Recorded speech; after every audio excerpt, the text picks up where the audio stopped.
2025 भर्तियों का वर्ष आज ही सुनिश्चित करें अपना सिलेक्शन और डाउनलोड करें तैयारी कर लो ऐप। एसआई भर्ती मामले को लेकर लगातार कोर्ट के अंदर सुनवाई का दौर चलता हुआ नजर आ रहा है, तो वहीं भरपूर पहलुओं को बारीकी से यहाँ पर सुना जा रहा है ताकि एक ऐतिहासिक जो निर्णय है वो इस मामले के अंदर निकलता हुआ नजर आए। एसआई भर्ती मामले को लेकर आंदोलन भी चल रहे हैं और लगातार इस भर्ती को रद्द कराने के लिए सांसद हनुमान बेनीवाल भी शहीद स्मारक पर लगातार आंदोलन में शिरकत करते हुए नजर आ रहे हैं।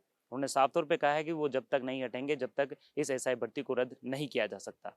आज मामले की सुनवाई हुई है, क्या कुछ मामले के अंदर रहा, किस तरीके से जो कोर्ट के अंदर ये पूरा मामला चलता हुआ नजर आ रहा है, इसके बारे में बात करने के लिए हमारे साथ में विकास विदुड़ी जी हैं, उनसे हम बात कर लेते हैं। विकास जी, लगातार सुनवाई का जो दौर है वो चलता हुआ नजर आ रहा है और आज एक बार फिर मामले के अंदर जो सुनवाई है वो हुई है, क्या कुछ रहा, किस तरह देखते हैं आज की सुनवाई? देखिए सर, आज 13 अगस्त का दिन है और बड़ा ऐतिहासिक दिन है। मुझे याद है 13 अगस्त 2024 को ये पिटीशन दायर की गई थी और आज 13 अगस्त 2025 हो गया। लगभग पूरा 1 साल आज हो गया और 1 साल के अंदर लगातार सुनवाइयां हुई और यह किसी भर्ती परीक्षा का ऐसा ऐतिहासिक मामला है कि जज साहब ने इसमें कुल टोटल अब तक 38 सुनवाई हो चुकी। तो बहुत बड़ा फैसला होने जा रहा है आने वाले समय में। 1 साल हमें माननीय न्यायालय के समक्ष हो गया, आज 112 दिन हमें शहीद स्मारक पर हो गए और सितंबर 2021 से लगभग 4.5 साल से अधिक का समय राजधानी की सड़कों पर हो गया। तो हम पूरे जोर शोर से लड़ रहे हैं। लगातार जिस तरह माननीय न्यायालय में सुनवाई हो रही है, आज भी सुनवाई हुई और सरकार की तरफ से जितने भी तमाम पक्ष थे उन पक्षों को रखा गया। उनका वही अलग तो कोई मुद्दा नहीं था, इधर उधर की बातें थी, वही राग अलापने की बातें थी कि पिटीशन इमेच्योर है, ये लोग इतना देरी से क्यों आए, 2024 में आए, जबकि सर हम 2021 से पिटीशन दायर कर रहे हैं। 21 में हमारी पिटीशन लगी, 23 में भी हमने एक दूसरी पिटीशन लगाई और ये 24 वाली पिटीशन है, 25 में पिटीशन लगी। तो तमाम तरह की पिटीशन लगी है, ऐसा कोई नहीं है। सबने हमारी तरफ से सब लोगों ने अपना अपना पक्ष रखा, सारी पिटीशन दायर हुई, लेकिन उनका तो एक ही कहना है कि पिटीशन इमेच्योर है, पेपर तनिक मात्र लीक हुआ है, पूर्णतया लीक नहीं हुआ। इस तरह की इधर उधर की बातें करने का वो प्रयास कर रहे हैं। आप बोल रहे हैं कि तनिक मात्र पेपर लीक हुआ है, ये तनिक मात्र पेपर लीक होने का क्या मामला होता है कि अगर जैसे कोई पेपर भी लीक हो जाता है तो उसे तो पूरी तरीके से लीक ही मानेंगे? बिल्कुल सर, यही तो क्लेरिफिकेशन, यही तो डेफिनेशन, ये डिसाइड नहीं कर पाए कि पेपर लीक है क्या। जब आरपीएससी के 2 सदस्य पकड़े गए, हरियाणा गैंग तक पेपर पहुंच गया, तस्कर, कबड्डी वाले, सारे तमाम लोग, दूध बेचने वाला गहलोत का पीएसओ जिसने दूध बेचने वाले तक को पेपर दे दिया, तमाम लोग इसमें गिरफ्तार हुए। तो बहुत बड़ा मास लीकेज है और बड़े स्तर पर यह पेपर लीक हुआ है। लगभग कल दोनों पक्षों को, पिटिशनर और रेस्पोंडेंट पक्ष को मौका दिया जाएगा कि जो भी उनके रिटर्न सबमिशन है वो अपने कंप्लीट करें, फुलफिल करें। उसके बावजूद जो भी फाइनल आर्गुमेंट है वो लगभग कल की सुनवाई अंतिम दौर में होने वाली है और कल की सुनवाई के बाद जज साहब इस फैसले को रिजर्व रखेंगे और ऐतिहासिक तौर पर यह फैसला राजस्थान की तमाम जनता के बीच होगा। जो लोग इसका टकटकी लगाकर पूरी प्रदेश की नज़र माननीय न्यायपालिका पर टिकी हुई है, तो मुझे लगता है आने वाले समय में बहुत जोरदार न्याय होगा। सरकार से तो हम हार गए, लेकिन मुझे लगा है न्यायपालिका बेरोजगारों को जीत दिलाकर मानेगा और जैसा हर बार कोर्ट को इन्होंने गुमराह करने का प्रयास किया। 38 सुनवाई एक मामूली आंकड़ा नहीं है, 38 सुनवाई, 38 बार इस मामले में बहस हो चुकी और बड़ा लैंडमार्क जजमेंट तैयार होने वाला है। जज साहब हो सकता है हफ्ते 2 हफ्ते इसको रिजर्व करके एक ऐतिहासिक फैसला सुनाए, लेकिन आने वाले समय में जज साहब एक जोरदार फैसला सुनाएंगे और ऐसे ही भर्ती परीक्षा रद्द होगी और युवाओं की जीत होगी।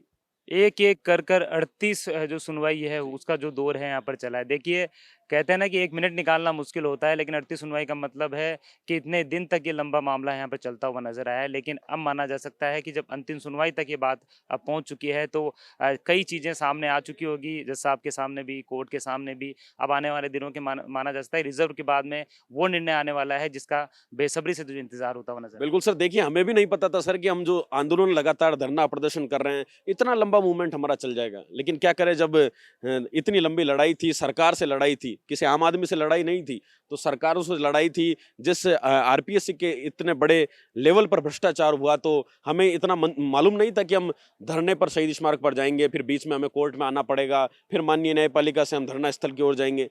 तो हम देख रहे हैं कितना सुबह से भूखे प्यासे दौड़ते रहते हैं। तो लेकिन पूरा भरोसा है कि संघर्ष जरूर लंबा हुआ, ईश्वर देर सवेर न्याय करेगा, लेकिन ईश्वर के घर देर है, अंधेर नहीं है। निश्चित तौर पर सरकार के खिलाफ, सरकार ने हमारे पक्ष में कोई फैसला कभी नहीं रखा। आज एज की बात पर भी चर्चा हुई कि जज साहब ने फटकार लगाई कि आपने बड़ी बड़ी बातें कही कि एग्जाम को हम कैंसिल नहीं करेंगे, याचिका प्रीमेच्योर है और हम नई भर्ती में छूट दे देंगे। तो आपने छूट अधिकतम 3 साल की दी, 2021 वाला स्टूडेंट तो इसमें अपीयर इसके लिए एलिजिबल ही नहीं है, तो आपके उस वादे का क्या हुआ? तो वो अब अपनी घिसी पिटी बातें कर रहे थे, साहब हमने सर्विस रूल्स के अकॉर्डिंग 3 साल की छूट दे दी और इन लोगों को और अन्य मौका दे दिया एक और, जबकि वो लोग एलिजिबल नहीं है। 2021 अभ्यर्थी भर्ती परीक्षा वाले अभ्यर्थी 2025 में शामिल नहीं हो पाए। तो सरकार सिर्फ कुठाराघात कर रही है। सरकार का दोहरा चरित्र है, पहले कुछ और कहती है, बाद में कुछ करती और है। इन्होंने पहले वादा किया, माननीय न्यायालय के समक्ष एडवोकेट जनरल ने कहा कि सरकार इसमें नेक्स्ट वैकेंसी में 2021 के अभ्यर्थी को छूट देगी, लेकिन ऐसा हुआ नहीं, छूट मिली नहीं।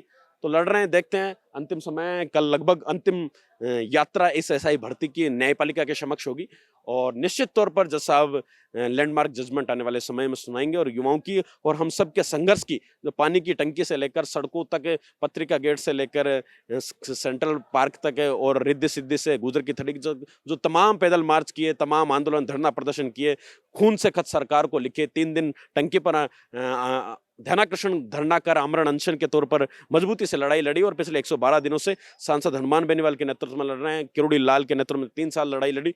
तमाम नेताओं को मैं तो बारंबार धन्यवाद देना चाहूंगा, प्रणाम करना चाहूंगा कि आप युवा बेरोजगारों की लड़ाई के लिए आगे आए और सबसे ज्यादा धन्यवाद न्यायपालिका को देना चाहूंगा कि वो वास्तव में बारीकी से एक एक पक्ष को सुन रही है। आरपीएससी, एसओजी, प्रतिवादी पक्ष और याचिकाकर्ता पक्ष, तमाम सब लोगों को सुना गया और अंतिम रूप से मामला कल सब लोगों के आर्गुमेंट होने के बाद मामला कंक्लूड हो जाएगा और आने वाले समय में रिजर्व होने के बाद ऐतिहासिक फैसला राजस्थान की जनता के समक्ष होगा। जी बिल्कुल, जिस तरीके से एसआई भर्ती मामला जब आया और उसके बाद में विवाद बड़ा, बवाल हुआ, आंदोलन हुए, धरने प्रदर्शन हुए, अभी भी चलते हुए नजर आ रहे हैं और उसके बाद में ये मामला कोर्ट के अंदर पहुंचा और लगातार सुनवाई का जो दौर है वो कोर्ट के अंदर चलता हुआ नजर आया। फिलहाल सुनवाई के बाद में अब मामले की जो सुनवाई है, अंतिम सुनवाई जिसे कहेंगे, वो कल होगी। ऐसे में माना जा सकता है कि इस मामले को अभी रिजर्व रखा जाएगा, लेकिन उम्मीद देखी जा रही है कि इस मामले के अंदर जल्द ही कोई ऐतिहासिक निर्णय आता हुआ नजर आएगा। कैमरामैन रमाकांत व्यास के साथ सतवीर सिंह राठौर, एजुकेशन नगरी।